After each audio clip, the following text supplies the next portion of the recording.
దేశమంతటా తీవ్ర ఉత్కంఠ రేపుతున్న 5 రాష్ట్రాల అసెంబ్లీ ఎన్నికల్లో రాజకీయ పార్టీల భవితవ్యం మరికొన్ని గంటల్లో తేలిపోనుంది. ముఖ్యంగా పశ్చిమ బెంగాల్ ఎన్నికల ఫలితాలపైనే అందరి దృష్టి నెలకొంది. మరో కీలక రాష్ట్రం తమిళనాడులో ఎవరు గెలుస్తారన్న దానిపై ఆసక్తి పెరిగిపోతోంది. పశ్చిమ బెంగాల్, తమిళనాడు, కేరళం, అస్సాం, పుదుచ్చేరిలో ఎలక్ట్రానిక్ ఓటింగ్ యంత్రాల్లో నిక్షిప్తమైన ప్రజా తీర్పు మరి కాసేపట్లో బహిర్గతం కానుంది.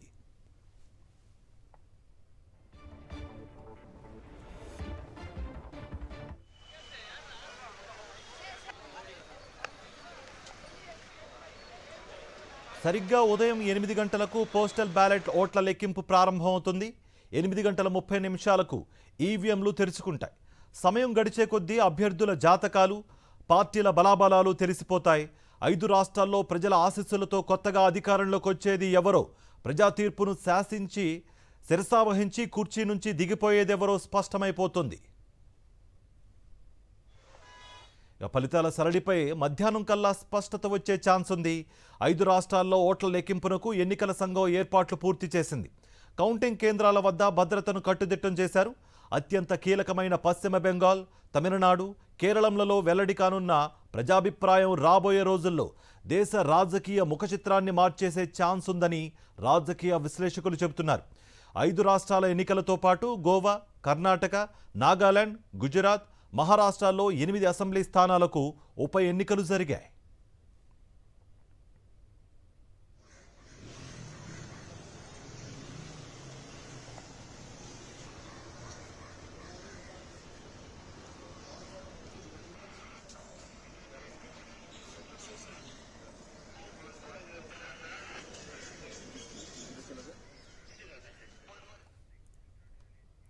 ఇక తమిళనాడులో కౌంటింగ్ ఏర్పాట్లకు సంబంధించి పూర్తి డీటెయిల్స్ చెన్నై నుంచి మా ప్రతినిధి లోకేష్ అందిస్తారు. లోకేష్, భద్రతా ఏర్పాట్లు అక్కడ ఎలా ఉన్నాయి? ప్రస్తుతం ఎన్ని కౌంటింగ్ కేంద్రాలు ఏర్పాటు చేశారు? మీ దగ్గర ఎటువంటి ఇన్పుట్స్ ఉన్నాయి?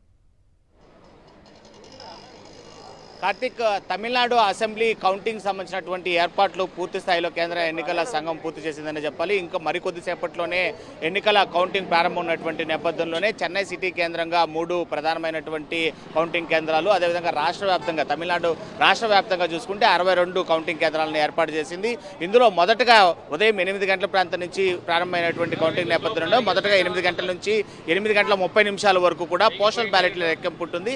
అనంతరం 8:30 అనంతరం కూడా సాధారణమైనటువంటి ఈవీఎంల కౌంటింగ్ ప్రక్రియ ప్రారంభించినారు. ఈ నేపథ్యంలోనే కౌంటింగ్ కేంద్రాల వద్ద ఏజెంట్లని లోపలికి అలో చేయడం దగ్గర నుంచి కూడా భద్రతా ఏర్పాట్ల దృష్ట్యా, అదేవిధంగా ఇటు అక్కడ ఉండేటువంటి ఎలాంటి సమస్యాత్మకమైనటువంటి సిచ్యువేషన్స్ తలెత్తకుండా చేయాల్సినటువంటి అన్ని ఏర్పాట్లను కేంద్ర ఎన్నికల కమిషన్ ఇటు పోలీస్ శాఖను ఉపయోగించుకుంటూ కూడా ఇటు భద్రతా ఏర్పాట్లు చేసినటువంటి పరిస్థితి. దాదాపు 3.6 లక్షల మంది సిబ్బంది ఇటు కేంద్ర బలగాలతో పాటు రాష్ట్ర బలగాలు అన్నిటితో కూడా కలిపి ఈ కౌంటింగ్ ప్రక్రియకు ఏర్పాట్ల కోసం వినియోగించుకుంటున్నటువంటి పరిస్థితి చాలా స్పష్టంగా కనిపిస్తుంది. ప్రస్తుతం మనము చెన్నై నగరంలో ఉండేటువంటి ఇటు క్వీన్స్ మేరీ కాలేజ్ అనేటువంటి ఒక కౌంటింగ్ కార్యాలయం వద్ద ఉన్నాం. ఇక్కడ చూస్తున్నాం మనం ఎంత పోలీసు భద్రత ఉంది అనేటువంటి పరిస్థితి.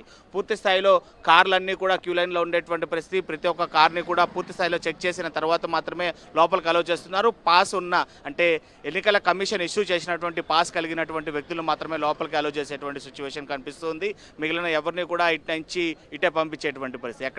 ఇక్కడ ఉద్రిక్త వాతావరణము నెలకొల్కుండా ఉండడానికి కావాల్సినటువంటి చర్యల నేపథ్యంలోనే పెద్ద ఎత్తున బలగాలను ఇక్కడ మోహరించినటువంటి పరిస్థితులు కనిపిస్తున్నాయి. ప్రస్తుతం మనం ఇక్కడ చూస్తున్నాము ఎంత పోలీసు బలగాలు ఉన్నాయనేది. అయితే ప్రస్తుతం మనతో పాటు చెన్నై సిటీ జాయింట్ కమిషనర్ కూడా పూర్తి స్థాయిలో ఆయన కూడా ఆన్ ఫీల్డ్లో వచ్చి డ్యూటీ చేస్తున్నటువంటి పరిస్థితి చాలా స్పష్టంగా కనిపిస్తుంది. సో మొత్తం మీద మరికొద్దిసేపట్లోనే కౌంటింగ్ ప్రక్రియ అనేది ప్రారంభం కానున్నటువంటి నేపథ్యంలోనే ఎక్కడ ఎలాంటి అవాంఛనీయ సంఘటనలు జరగకుండా అయితే మాత్రం పటిష్టమైనటువంటి భద్రత నడుమ ఏర్పాట్లు పూర్తయ్యాయని కూడా మనం చెప్పాలి. Karthik, thank you Lokesh.